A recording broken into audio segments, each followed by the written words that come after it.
G'day everyone, let me show you how you can put yourself on this bus shelter in Photoshop. My name is Hoi, and in this video I'll show you how you can use the perspective warp tool and use blend modes, masks and the clone stamp tool to make your bus stop famous. I'll be using a stock photo of a model, but it will be 100 times cooler if you use your own picture so you can show it off to your family and friends. But don't worry if you don't have an image of yourself but you want to follow along, you can use the exact images that I'm using. The links are in the description. Okay, so to get started, we'll be using 3 images for our composite here. So let's open them by going to File and press Open. Navigate to the folder where you've got your image saved. Now click on the first image and press Shift on your keyboard and then click on the last image and then press Open. Now before we begin the composite, let's just have a quick look to see what we're working with. This image here we'll be using as the reflection on the glass of the bus shelter. This one here is the model. Now by all means you can substitute this photo with a picture of yourself, and as I mentioned in the intro, it will just make things 100% cooler. The next photo is the background image, which we'll use as the base. This is where we'll put the model image in this white area here, as well as the reflection, just to add some realism here. Before we begin, I'm just going to fit this image to screen so we can see it a bit bigger. So I'm going to press Command or Control 0. Now let's bring in the image of the model onto this image here. So let's click on the model image here. Now there are a number of ways we can bring in one image to another. I'll show you a couple because we've got 2 images. The first method is that we'll use the Move tool. So with your Move tool selected, just click on here, or you can press V on your keyboard and then click and drag and hold onto your mouse and drag it up to this tab here. Move your mouse on top of this image here and then release your mouse. Now I've just got this message here saying that the color profile is a mismatch. We can just press OK. Now what we need to do now is to fit this image of the model onto this billboard here. There's a couple of ways to do that, but before we do, let's rename our layer so we don't get mixed up. So double click on the layer and we'll type in model and press return on our keyboard. And we'll also make a smart object by pressing on this empty area here and right click and go to convert to smart object. And you know that it's a smart object because of this icon here. Now what a smart object is basically a wrapper that protects your original image. And when you apply effects on top of that, you can go back and change the value. So if you've made a mistake or you simply just want to change a setting or so, smart objects allow you to do that. Now let's start to mold this picture onto this billboard here, the white area of the billboard. Now obviously we can't see through the model layer, so it makes our task a little bit harder. So let's reduce the opacity here to something like 66. It doesn't really matter the exact opacity so long as you can see both layers simultaneously. Now there are a number of ways we can squish this model image onto this white area here. For this tutorial, we're going to use the perspective warp tool. So make sure that your model layer is selected and go to Edit and down to perspective warp. Now what this is saying is that there are 2 steps of using this tool. I'm just going to close this because it's my job to explain what to do. So the first step is to tell Photoshop the area that we're going to warp. After that, we're going to actually warp it. So make sure layout is selected and then your cursor will change into this icon here. Let's click and drag out an area that covers the model image. And I'm not being too precise with it because I'm going to zoom in by pressing Option or Alt and then scroll wheel mouse up. And then I'm going to just perfect that selection there. I'm going to pan across by pressing spacebar and then drag my mouse across and then do the same for each pin. I'm going to fit it to screen by pressing Command or Control 0. And now we have to tell Photoshop we actually want to warp it. So go up to this menu option here, click on Warp. And now we click on this pin and then just match the corners to the corners of the white area. Now, I'm not being too precise about this for the time being because, again, I'm going to zoom in and fix it in a little bit. So again, by zooming in, Option or Alt on my keyboard and scroll wheel mouse up, I'm going to click and drag and just make sure that it matches the corners of the billboard. Once I'm happy with that, let's click on this check mark here and let's increase the opacity back to 100%. Now, as I mentioned, with this smart object, you can go back into the perspective warp by double clicking on this, and then it will give you the option of editing it. And that's the power of smart objects. Now, I'm just going to cancel out of that because my selection was okay. So I'm just going to hit this cancel button here. Now, the next thing that we'll do is change the blend mode because it just looks like we pasted an image onto the billboard, which is literally what we've done. If I look at the original image by turning this layer off, there are a little bit of shadows on the corner here, which has disappeared because we've overlaid the model image on top of that. So I want to bring that back. We can do that by changing the blend mode, go to normal, and then click on multiply. And that will bring back the shadows of the underlying background layer. I'm going to fit it to screen by pressing Command or Control 0. So this is normal and this is multiply. Now the image of the model looks a little bit too sharp and it looks a little bit too contrasty, but we'll fix both of these issues after we put the reflection on. So for the time being, let's move to the next step, which is to put a reflection on top of this model here. So let's go to our third image by clicking on this tab. I mentioned that I'll show you another method of bringing in one image to another. So we'll use a keyboard shortcut by pressing Command or Control A, and that will select the whole image here. And then we're going to copy it by pressing Command or Control C. And let's go back to our background layer and then paste it by pressing Command or Control V. It's giving me the same message saying that the color profile is a mismatch. I'm just going to press OK. So the reason why I chose this picture here is because the background layer, if I turn this off for a second, has got a car zooming by here. So what I want to do with the reflection is just to simulate the car going by taking advantage of these brake lights, etc. So this raises an important point about composites. Half the battle is finding the right picture to make a realistic composite. Either you find the right image or you take a suitable image yourself. Now, like the model image, we need to fit this image to the perspective of the sign here. But before we do that, let's rename our layer here, and we're going to put something like reflection. Now let's make this a smart object by right-clicking on this empty area here and go down to convert to smart object. Now, because the model layer is already in perspective, we don't need to manually put this reflection image into perspective. A simple and quick way is simply clip this layer onto this layer here. So I'm just going to turn the visibility on again, and I'm going to hover my mouse between these layers here, press Option or Alt on my keyboard, and my cursor will turn into this arrow and a box. Once it does, let's press once on our mouse, and then this will clip it to this layer here. Now you can see that the reflection image isn't in line with what we need. So with our move tool selected, which is this icon here or V on your keyboard, just make sure that your reflection layer is selected and then just click and drag it to where you want it. And where I want it is this headlights here sort of in line with this car going by here. So it's creating the illusion that it's a reflection. Now what I will do is increase the size of this by pressing Command or Control T.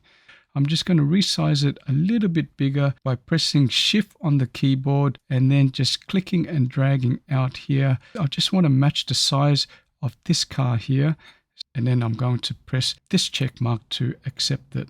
Now let's change the blend mode of this from normal to lighten.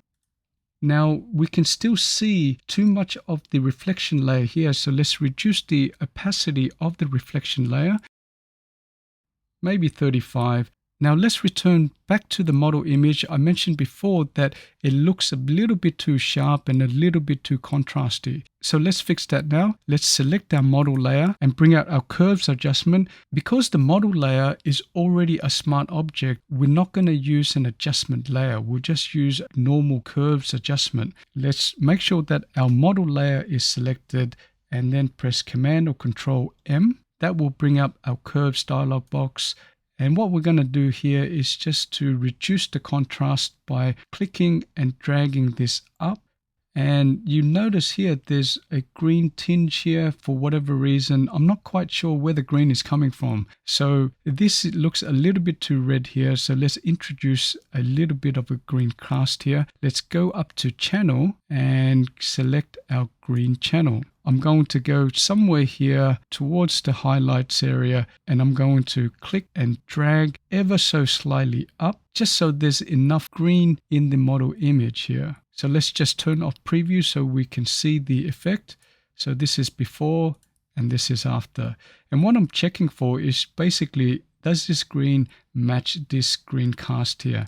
And to my eye, this looks okay. Let's press OK to accept that change. And at a distance, it looks quite okay. But if I zoom in a little bit more by pressing Option or Alt on my keyboard and scroll wheel mouse up, the image still looks a little bit too sharp. So what I'm going to do is add some blur and some noise to it. So let's do that one by one. Just make sure that our model layer is still selected. Let's go up to Filter and go to Blur and go to Gaussian Blur. Now let's reduce our blur all the way down here and then just gently scroll across so we can get a blur that we're looking for. So something like 1.5 will do. Let's press OK. The next thing that we're going to do is add some noise to this. So let's go to Filter, Noise, and add noise. Now I've been playing around with it before, so I think a noise of 8% is fine. We can possibly go lower, maybe to 5. There is no right or wrong. All I'm trying to do is imitate the imperfect printing. And for the distribution, I'm going to use uniform, which basically applies the noise evenly throughout the image. Whereas if you use Gaussian, it will target the midtones and the effect is a little bit stronger. Monochromatic just means whether the noise that we add is in color or not. Now this is monochromatic and this is without it. So at a percentage of 5%, it really doesn't make a difference. But if I crank that up, you can see that the dots here is in color. Whereas if I click on monochromatic, these dots here, the noise is black and white. So I'm going to reset that to 5% here and then press OK. Now let's just turn off the filters so we know what we've done here. This is without noise and without blur. And this is with the blur, with the noise. And the combination of these filters, for me at least, adds to the realism. And even if I zoom out, you won't notice the difference. But I don't want to pretend that we've done a good job, because my job is to try to level up your Photoshop skills. And we want to be professionals here. So even though the effect is subtle, I want to make sure that you have this in your arsenal. Now, talking about subtle effects, the last effect that we'll add is the reflection on this black rim here. So it doesn't quite make sense that the screen itself has some reflection, but not the black rim here. So the reflection that I want has to be the same reflection image that we had here. It shouldn't be another image, because in theory, we're reflecting the same thing. Now, what I don't want to do is click on this image and just duplicate this layer, because what will happen is that any changes that I make on one of the smart objects will affect the other. But instead of just explaining this, let's just walk through what will happen if I simply duplicated the layer. So with the reflection layer selected, I'm going to press Command or Control J, and I'm going to simply enter into this layer here. By double clicking on it, I'm going to create a new layer. And I'm just going to bring out my brush tool. I'm going to resize it a little bit, change the color to red, and I'm just going to make some scribbles here. I'm going to save it. Now you see that both smart objects are impacted by the change here, because this is simply a duplicate of this. The reason why I don't want a simple duplicate of this is because I'm going to size this up here. And if I resize this layer here, this will resize, which I don't want to do. So I'm going to delete this by clicking and dragging it down to this trash can here. I'm just going to remove the scribbles that I did. So let's double click on this and do the same thing by trashing layer 1. I'm going to close that and make sure that I save it. So what we're going to do here is duplicate it by right-clicking and then selecting New Smart Object via Copy.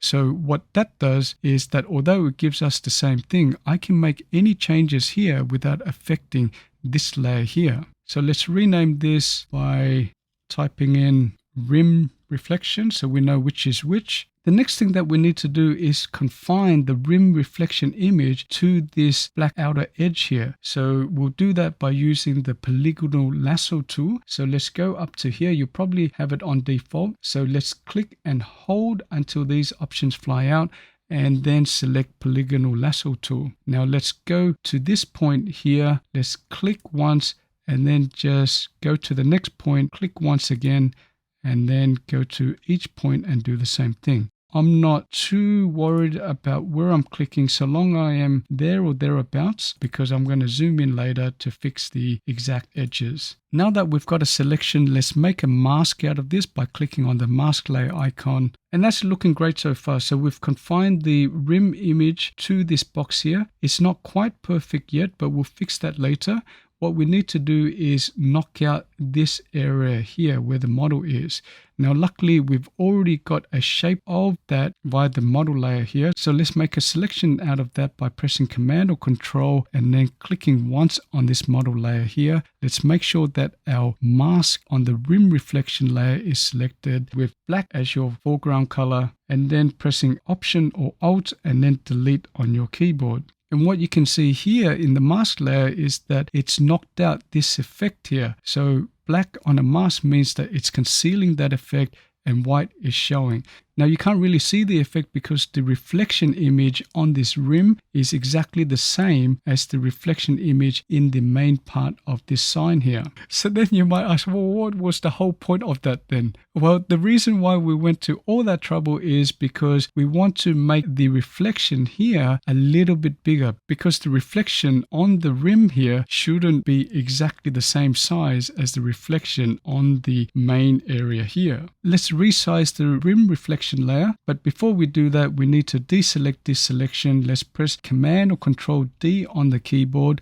Let's click on the image now, not the mask, and let's delink this by pressing this chain here. Let's bring out our transform controls by pressing Command or Control T and then resizing it proportionally by pressing Shift on the keyboard, clicking and dragging it so it's just a little bit bigger. So what I want now is that this rim light to sort of match the rim light on the main reflection here, because it doesn't quite make sense if the reflection on the main image is here, but then the reflection on the rim is here. So we need it somewhat in position over here. It doesn't need to be exactly the same area, but it needs to be in the vicinity. So let's click and drag this all the way up here.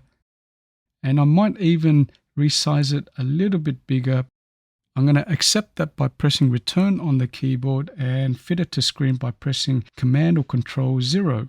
Now the reflection on the rim is a little bit too sharp, so let's blur that by making sure that this layer is selected and then go to Filter, go to Blur and go to Gaussian Blur. Let's go to the radius and just bump that up. 17.6 looks okay to me. There's no real science to this, it's just what looks good to the eye. I'm just going to press OK to accept that. Now let's relink the mask here by pressing on this empty area here. Now I mentioned before that I wasn't too precise with my selection here, so let's just fix that now. I'm going to zoom in to show you what I mean. You can see that there is a difference of color here, and that's because my selection wasn't perfect. To make it perfect, I'm going to click on this mask here. I'm going to choose my brush by pressing B on my keyboard. I'm just going to make it smaller by pressing the left bracket key. I'm going to make white as my foreground color. At the moment, I've got white as my background color. So to switch the colors around, let's press X on our keyboard and then go up to this area here. And we can simply just paint that in. But I want to do it an easier way and probably a more accurate way. I'm going to undo that by pressing Command or Control Z. And because this is a straight edge here, what I can do is click on this corner and then press Shift on my keyboard, go to the edge of where I want to paint and then click once here. And that will paint a straight line from where I first clicked all the way down to where my brush was. Now I'm just going to spend a few moments to fix the edges here and I'll see you back when I'm finished. Now, if you painted more than you should, so for example here, you can always change your foreground color to black and then painting on top of that to get rid of your excess painting here. Let's fit it to screen to take stock of what we've got so far. Command or Control 0 on the keyboard. And I was about to finish up here, but I just couldn't let this escape me here. I'm just going to zoom in here and explain what I mean. Now you can see that this area here has got some red reflection which abruptly stops here. You would think that a real reflection will spill onto this glass as well. We can either replicate this reflection here or we can paint it out. I'm going to paint it out. So with this layer selected, because I want to create a new layer on top of this, let's go to the Create New Layer icon here. Let's rename that by double clicking on it and type something like Retouch. And let's use the clone stamp tool by going onto this icon here, or you can press S on your keyboard. Now you can resize your brush by pressing the left bracket key to make it smaller or the right bracket key to make it bigger. Let's reduce the flow from 100 to about 20%. Now you can either scrub this to 20%. You can also just type it in, or a quick way is to press Shift 2. Now that won't work if you have this field selected. So I'm going to press Escape and then press Shift 2. Let's make sure that our sample area is current and below. I'm going to zoom in a bit and I'm going to press Option or Alt to change my cursor into this sampling ring here. Click here and then I'm just going to paint this out here. Now you can see that I'm not really concerned that I've gone over the edge here because it's much easier to mask that area out here.